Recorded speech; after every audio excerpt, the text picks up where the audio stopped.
آج میں صرف یہ بات عرض کرنا چاہوں گا کہ ہم جس کے بندے ہیں اس کو پہچاننے کے لیے کیا اس نے کچھ نشانیاں بھی رکھی ہیں؟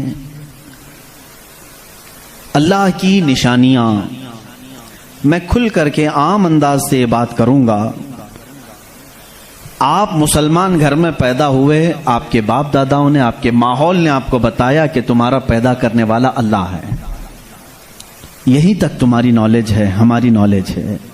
اس لیے کہ یہ بھی بڑا کرم و احسان ہے کہ ہمیں سوچ و بچار کر کے اللہ تک پہنچنے کی اس طرح کے ماحول کی ضرورت نہیں آئی. برسوں سے ہم انہی گھروں میں پیدا ہو رہے ہیں جہاں اللہ کا ہی نام لیا جا رہا ہے. لیکن میں سارے انسانوں کے لیے خطاب کر رہا ہوں. اس روئے زمین پر رہنے والا، چاہے وہ یہودی ہو، عیسائی ہو، ہندو ہو، سکھ ہو، جو بھی ہو، میں سب سے آج یہ بات کہنا چاہوں گا. دنیا کا ایک فارمولہ ہے کہ بغیر کسی کے بنائے کوئی چیز نہیں بنتی، خود سے کوئی چیز نہیں بنتی. تو یقیناً ہمیں بھی کسی نے بنایا ہی تو ہے. ہم چھوٹی سی چھوٹی چیز کو دیکھتے ہیں، ان کو کوئی بناتا ہے، خود سے کوئی چیز نہیں بنتی. سائنس کے اسٹوڈنٹس بھی ہوں گے ہمارے ساتھ، اور جو سائنس کو پڑھتے ہیں ان کی جو تھیوریاں ہیں سائنسدانوں کی، وہ کیا کہتے ہیں کائنات کیسے وجود میں آ گئی ہیں. وہ ملحد ہوں گے جو کہتے ہیں، بے دین لوگ ہوں گے جن کا کوئی دین ہی نہیں، جو کہتے ہیں کہ اچانک دنیا بن گئی اور اچانک ہی ختم ہو جائے گی. ایسا کیسے ہوگا؟ ایسا کیسے ہوگا؟ اچانک دنیا بن گئی اور اچانک ختم ہو گئی. کوئی نہیں ہے اس کے آگے پیچھے. میرے عزیزو، جو غور و فکر کرنے والے سائنسدان ہیں وہ بھی اب اس نتیجے پر پہنچے ہیں کہ دنیا میں ایک بہت بڑا دھماکہ ہوا تھا کئی ارب سال پہلے، کئی لاکھ سال پہلے، ان کے اعتبار سے، ان کے علم کے اعتبار سے، جس کو یہ بگ بینگ کہتے ہیں. بگ بینگ کیا چیز ہے؟ تو سائنسدان یہ کہتے ہیں کہ کئی سالوں تک اس روئے زمین پر صرف سمندر تھا، اور سمندر میں بھی جو گیس ہوتی تھی وہ سب ہائیڈروجن، اور صرف 99% ہائیڈروجن اور 1% صرف آکسیجن کا یہاں پر وجود تھا، جس کی وجہ سے کوئی دوسرا زندہ رہ نہیں سکتا تھا. یہ سائنسدانوں کی تحقیق ہے. اس کے بعد پھر انہوں نے یہ کہا کہ ایک دھماکہ ہوا اور سمندر سے، پانی سے ہر چیز بنتی چلی گئی، پانی سے بنتی چلی گئی. یہ 21ویں صدی میں بات کی جا رہی ہے، یہ بات 21ویں صدی میں کی جا رہی ہے. اور سائنس کے وجود کی تاریخ میں اگر آپ جائیں گے تو زیادہ سے زیادہ کہ 400 سال پہلے تک کی تاریخ ہوگی. 16ویں صدی میں، 17ویں صدی میں، 17ویں سینچری میں سائنس کی کچھ نہ کچھ چیزیں ایجاد ہونے لگی جس کو آج ہم سائنس کہہ رہے ہیں. اور قرآن میں مولا فرماتا ہے وَجَعَلْنَا مِنَ الْمَاءِ كُلَّ شَيْءٍ حَيٍّ، ہم نے ہر چیز کو پانی سے بنایا ہے. یہ رب تعالیٰ فرما رہا ہے، اس کا قرآن عظیم گواہی دے رہا ہے. قرآن کس زمانے میں اترا وہ بھی آپ کے ذہن میں ہونا چاہیے. کس زمانے میں قرآن آیا ہے یہ بھی آپ کے ذہن میں اچھی طرح سے فٹ ہونا چاہیے، تاکہ اب سائنس کی تحقیقات اور اس زمانے کو میچ کر کے دیکھ سکیں آپ. قرآن اس زمانے میں آیا ہے جہاں یورپ میں لوگ جانوروں کے ساتھ رہتے تھے. امریکہ کا تو انکشاف بھی نہیں ہوا تھا. امریکہ نام کا کوئی ملک ہے یہ پتہ بھی نہیں تھا لوگوں کو. جتنی دنیا تھی اس میں سب سے زیادہ تہذیب والا ملک، تمدن والا ملک ایران تھا، عرب تھے، روم تھے. باقی سب تو بچھڑے ہوئے لوگ تھے. روم، ایران اور عرب کو اس زمانے میں تہذیب والا کہا جاتا تھا. ان کی تہذیب کا عالم یہ تھا کہ جب میرے آقا صلی اللہ تعالی علیہ وسلم مدینہ طیبہ میں تشریف لائے، یہ بہت بڑے تہذیب والوں کی بات میں کر رہا ہوں، یعنی بہت نالج رکھنے والوں کی بات کر رہا ہوں. اتنا نالج تھا کہ جب میرے آقا مدینے میں تشریف لائے تو صرف 6 لوگوں کو لکھنا آتا تھا. یہ بڑے تمدن والے لوگ تھے، بڑے نالج والے لوگ تھے. اس زمانے کا علم یہاں تک پہنچا ہوا تھا. میرے عزیزو باقی یورپ وغیرہ کا حال تو بہت ہی بدتر تھا، یہاں تک کہ آبادی کیسے بنائی جائے یہ سلیقہ اسلام نے بتایا ہے، روڈ تک بنانے کے طریقے، راستے کیسے بنتے ہیں یہ بھی کوئی علم نہیں تھا پہلے، لوگ ستارے دیکھتے تھے اور چلتے جاتے تھے۔ یا آج جو روڈ بنے ہوئے ہیں اس کی ایجاد ہی سیدنا عمر فاروق نے کی ہے رضی اللہ تعالیٰ عنہ، کہ عام ایک راستہ ہونا چاہیے، ہائی وے ہونا چاہیے، اس کو پکا بنانا چاہیے کہ لوگ اسی سے گزریں۔ آج آپ کو راستے اتنے بنے ہوئے ہیں اس لیے کوئی تارا نہیں دیکھتا، صرف سامنے دیکھتے ہیں، اب تارے دیکھیں گے تو پھر بڑا مسئلہ ہو جائے گا۔ اس زمانے میں تارے دیکھ کر کے چلتے تھے۔ عزیزان گرامی، یورپ کا حال اس زمانے میں یہ تھا کہ نالج نام کی کوئی چیز نہیں تھی، وہ لوگ انت وشواس، جیسے آج بھی ہمارے ہاں کچھ لوگوں میں موجود ہے، اندھا یقین، ان چیزوں پر بہت عمل کرتے تھے، جیسے اپشگن ہو جانا، یہ تمام معاملات میں بہت وہ آگے تھے، حتیٰ کہ بیماریوں کو بھی وہ بیماری نہیں سمجھتے تھے۔ جیسے آج یورپ جادو ٹونے پر یقین نہیں رکھتا، ہر چیز کو بیماری کہتا ہے، اس زمانے میں ہر بیماری کو وہ جادو سمجھتے تھے، شیطان سمجھتے تھے، بیماری کا ان کو ادراک بھی نہیں تھا۔ اسلام میں جو فقہا پیدا ہوئے، جو اطباء پیدا ہوئے، جو سائنسدان پیدا ہوئے، انہوں نے بیماری کے متعلق بہت سارے تحقیقات پیش کی۔ صرف یہ بات میں عرض کرنا چاہوں گا کہ قرآن اس زمانے میں نازل ہوا ہے جب علم کا وجود زیادہ نہیں تھا لوگوں کے پاس، اتنا کہ کوئی اکا دکا لکھنا جانتا تھا، اور کس پر نازل ہوا یہ بھی آپ کے ذہن میں ہونا چاہیے۔ دو چیزیں دماغ میں رکھیں، اس کے بعد پھر میں قرآن کی آیتیں پڑھتا ہوں۔ ایک ماحول ایسا ہے، سائنس کا وجود نہیں، علم کا وجود نہیں، علم نام کی چیز ہی نہیں تھی لوگوں کے پاس، اور جس پر نازل ہوا وہ ایسا رسول ہے جو کسی کا شاگرد بھی نہیں، کوئی استاد نہیں، محمد الرسول اللہ صلی اللہ تعالی علیہ وسلم، ان پر قرآن نازل ہوا، ایسے ماحول میں نازل ہوا جب کوئی علم جاننے والا نہیں تھا، اور جس پر نازل ہوا وہ کسی یونیورسٹی سے پڑھا، کسی کالج سے پڑھا، کسی مدرسے سے پڑھا ہوا رسول نہیں، اس رسول کا معلم اور استاد صرف خالق کائنات ہے۔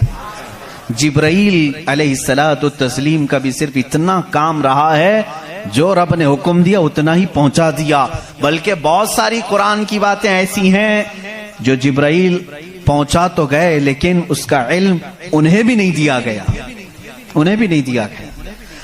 اب یہ دو باتیں کسی کو بھی چیلنج کر کے بتا دینا، تاریخ کی سچائیاں اس بات کا انکار نہیں کر سکتی، اپنے تو اپنے، غیروں نے بھی حضور کی تاریخ لکھی ہے، اور سبوں نے اقرار کیا ہے کہ محمد صلی اللہ علیہ وسلم ایک ایسے پروفٹ ہیں جو پوری زندگی بھر کسی استاد کے پاس گئے نہیں، کسی استاد کے پاس گئے نہیں، اور یہ بھی حکمت ہے میرے مولا کی، اسی لیے ہم اس رسول کو النبی الامی کہتے ہیں۔ امی کا مطلب کچھ بیوقوف لوگ آج کے زمانے کے جو بدعقیدہ ہیں وہ ان پڑھ کرتے ہیں، رسول ان پڑھ تھے، معاذ اللہ، بیوقوفو تمہیں معلوم نہیں، امی کا مطلب ہوتا ہے کسی سے پڑھا ہوا نہیں، ان پڑھ میں اور کسی سے نہ پڑھا ہوا ہونے میں بہت بڑا فرق ہے۔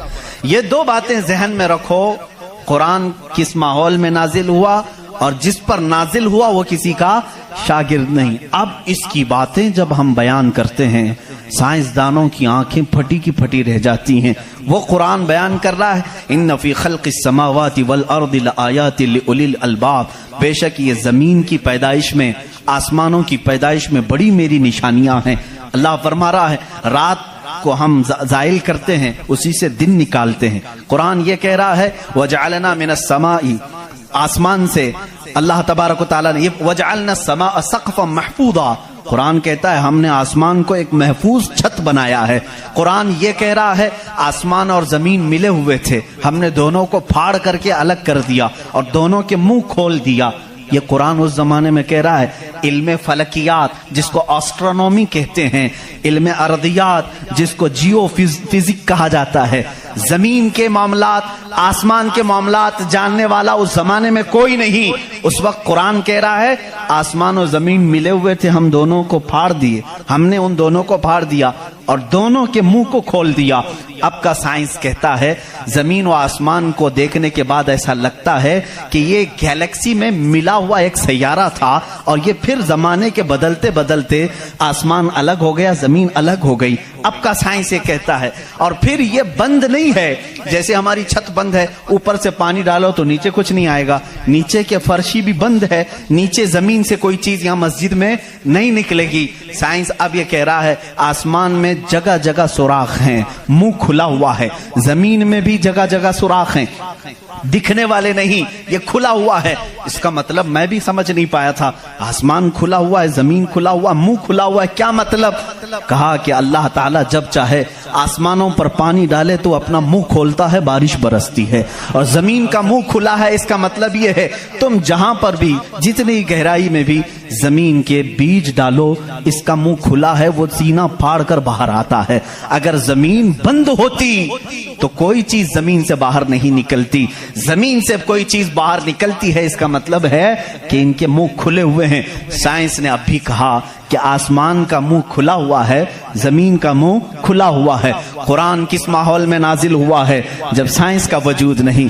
ہاں اگر تم یہ کہتے شاید محمد صلی اللہ تعالی علیہ وسلم بہت بڑے کسی سائنسدان کے شاگرد ہوں گے تو تمہارے تاریخ لکھنے والے ہی تمہارے چہرے پر زناٹے دار تھپڑ ماریں گے, اس لیے کہ وہ رسول اپنی 63 سالہ زندگی میں کبھی کسی کے شاگرد نہیں ہوئے, حتیٰ کہ سید الملائکہ کے بھی وہ شاگرد نہیں ہوئے.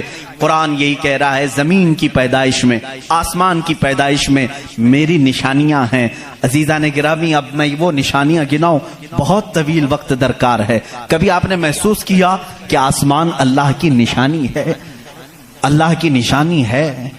دیکھیں یہاں سب سے بڑی بات, قرآن میں کئی جگہوں پر یہ بات آئی ہے افلا تتدبرون, افلا یتدبرون, افلا تعقلون, افلا تتفکرون. اس کا مطلب ہوتا ہے کیوں تم غور و فکر نہیں کرتے, کیوں تم سوچتے نہیں, کیوں تم تحقیق نہیں کرتے, ریسرچ نہیں کرتے.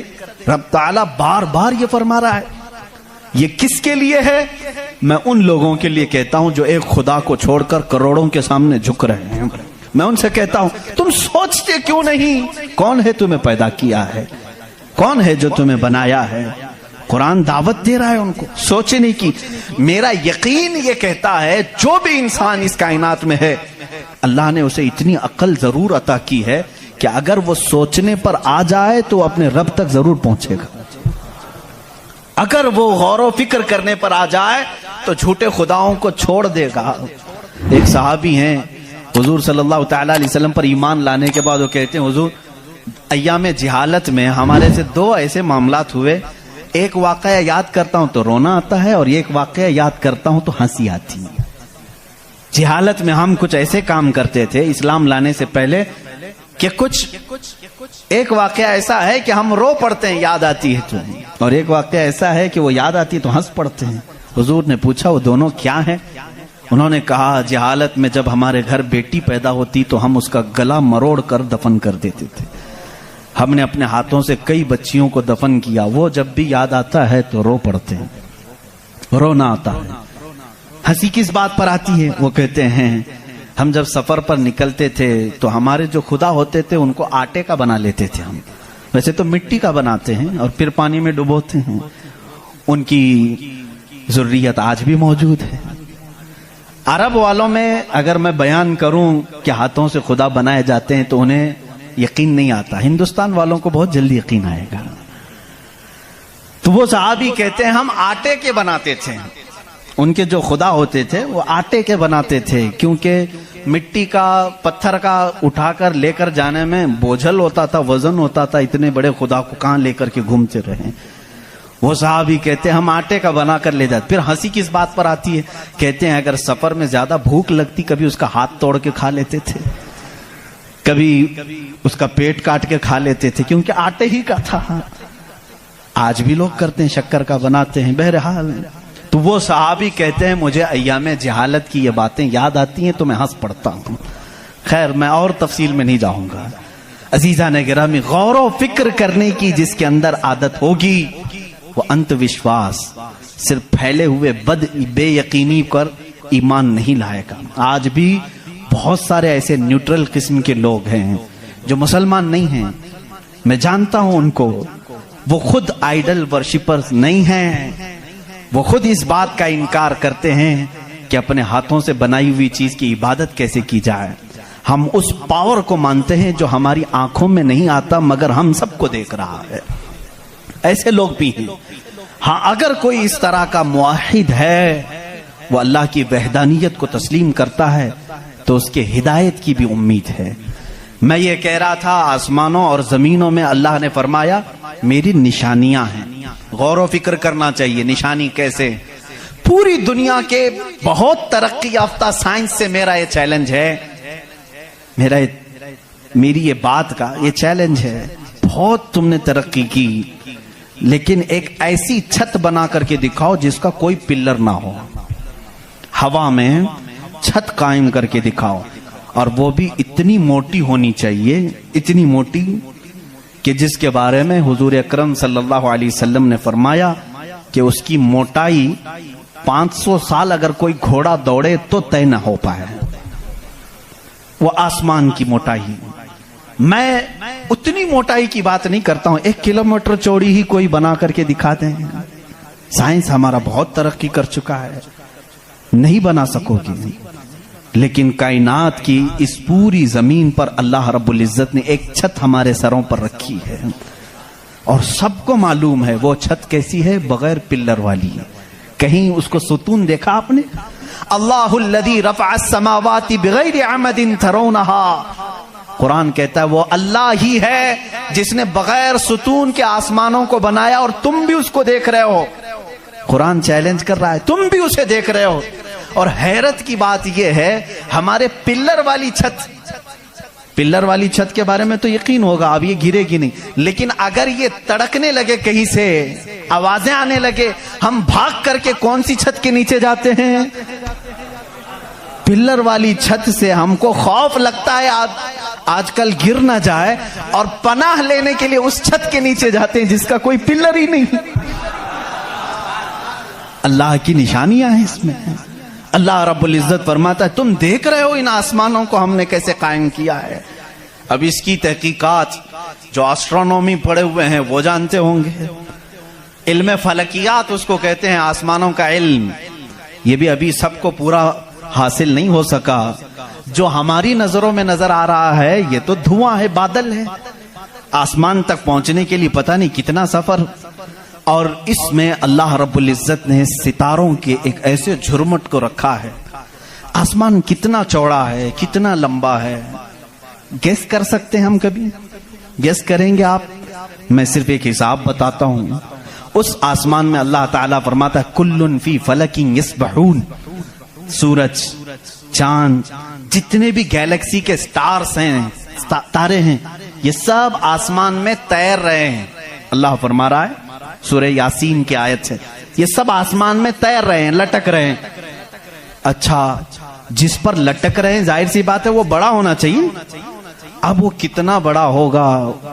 وہ چھت کی چادر کتنی بڑی جس پہ سورج بھی لٹک رہا ہے، چاند بھی لٹک رہا ہے۔ ہم نے سائز پوچھا سائنسدانوں سے، سائز پوچھا کہ یہ کتنے بڑے بڑے ہیں جو آسمان میں لٹک رہے ہیں، تو انہوں نے کہا سب سے قریب جو ہمارا ستارہ ہے، سیارہ ہے، زمین سے جو سب سے قریب سیارہ ہے وہ چاند ہے۔ اور سورج کا کیا حال ہے؟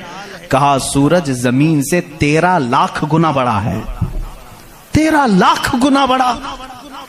اب یہاں ہماری عقلیں ششدر ہو جاتی ہیں، کسی کے پاس کیلکولیٹر بھی نہیں، کتنا حساب کرے؟ 13 لاکھ گنا بڑا زمین سے، ہمارے تصور میں نہیں آتا۔ وہ کہاں لٹک رہا ہے؟ آسمان میں۔ چاند اس سے 50 گنا بڑا ہے زمین سے، وہ کہاں ہے؟ آسمان میں۔ اچھا، اتنا ہی نہیں، یہ گیلیکسی کے اندر سورج سے 50 گنا بڑے اتنے سیارے ہیں کہ جن میں سے صرف ابھی 40% کا دریافت کی جا چکی ہے، باقی 60% ابھی تک سائنسدانوں کو پتہ ہی نہیں۔